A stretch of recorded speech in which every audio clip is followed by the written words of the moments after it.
Hello folks, we're just back from work and last night a friend of mine, Dan, asked to know how the tape measure works. So here we have a very simple little machine. Basically it's a big spring. They're quite hairy to take apart. This is a small one, so we should be alright. Now as you can see, Dan, from this, look, here we go. Tape measure, right? Tape measure, basic tape measure. And inside tape measure is a bloody great spring. Big spring, do you know? Connected to a tape, as you see here. Pull tape, spring winds and gets very small and tight and don't like being like that. So, when you let go of tape, spring tries to return to its original position, pulling tape back in. You can see the spring's all wound up. As you pull it, this spring will compress. Now then, that's the basic bloody principle anyway. So let's just get into it then. So what we're going to do, take apart a little set we've got here where we have some hope of finding the right screwdriver. Tape measure, let's put tape measure on something so you can see it. This is quite fun. Let's bring that over there. Look, here we go. There we go. Right. Tape measure. Right, so what first thing we've got to do is look for some screws. So on the back,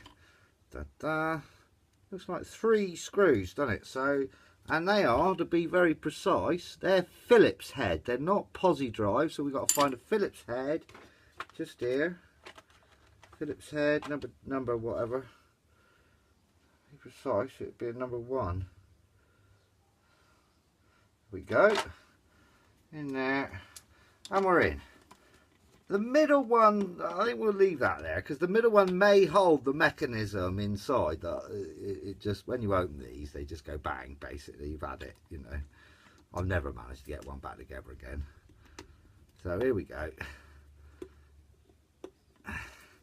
Now, if a Miss O'Hara is watching this, I did like it when you gave me this as a little present at the end of the job, but you know, ho hum, nothing lives forever. Oh, yeah, well, let's just see if it comes apart without taking the middle. No, it is the middle one too. So here we go. Middle one's coming out. Out. Let's chuck that over our shoulder because we don't need it. Now there's a label there. Look, and I've got a horrible suspicion there's something under there stopping us getting in. So, oh, no, here we go. Now, look, so we've got to watch this closely, Dan. So, look, here we go. Tape measure. Still working, right? Back in, back in. Is put the brake on. This is the brake here. It's just a bit of plastic inside that presses against the spring to stop it moving. So here we go. Look. So watch closely because what happens now could be anybody. No, it's all right. It's all right. Now there we go. Now, oh, it's a Stanley, so it's beautifully made. So inside, now we can see. I put my finger in the middle. There we go. Now it's winding out. Now you can see the tape. And the tape's wrapped around this spool here. And inside that spool will be the spring in question. So let's just rip it all out of there. Now look, you can see. I'll just try and stop a minute. See this brake here, you see? Little bit of plastic. And as that bends over, look, it presses on the tape itself. See, it goes round and presses on the tape. The other way around, it presses on the top part of it. I'll turn the camera like that. There we go. It presses down there and stops the tape going round. So that's what that does. We chuck that away. Now then, so then we get into it. Now look, as we get in, we can see very carefully that the spring is attached to that central spindle there, look. So once that comes off there, it's had it, basically. It ain't going back together. There ain't no going back together. Which tells me that there's probably a screw under the label, dead centre. So what we'll do is we won't try and get the label off. We'll just have a poke about. No, I'm wrong there, so never mind. Anyway, so I'm getting a bit bored of this now, so we're going to rip the fucking thing apart. There we go. Excuse me, that wasn't swearing, by the way, then. So there we go. Now look, now the spring's unwound, right? It just went inside the case, you know, so that's it. That is no longer ever going to work. Now you see nothing pulls it back now because the spring's loose. Whoop, you see they all sort of blow up. Now they're only attached on the end with, as you can see, a tab with a hole. Right, so we can take that off. Now that's off, that's all it is. And now that is the end of the spring, obviously. So when you, let's just get rid of that bit.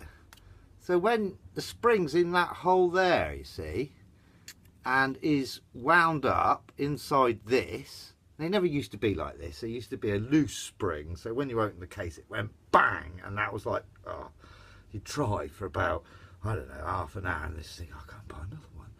You know. I'll see if we can get this to come out though, this spring, because these are quite, now these are lovely. Now look, there is, look, a gorgeous bit of spring steel that wants, whatever I do to it, it wants to be a tight coil. So that is the essence. So it's bloody long, because it's got to be 2 meters long, which is how long the tape is, you see. The difficulty with a 10-meter tape, you've got to get one of these that's 10 meters that still has enough spring to go broing. Now look, as you can see, it's not very strong like this. This is a, I don't know what to call them, but these flat springs gain their strength by being flat and being wound up in a tight bundle like that. All the different layers, and as they pull in, they have a huge resistance to it and then spring back out again. Okay, well, I can't really think of a use for this. Christmas decoration, earrings perhaps. Sexy. Anyway, oh well, shall I keep it? It's hard to tell whether I keep it or not. Anyway, there we go. There's the latest video on tape measures. Sorry, Stanley, I don't know if I've passed any copyright rules there or anything, but anyway. And you know, all this sort of thing just gets chucked on the floor and tidied up later. There you go, Dan. Hope that satisfies your curiosity into what a tape measure is.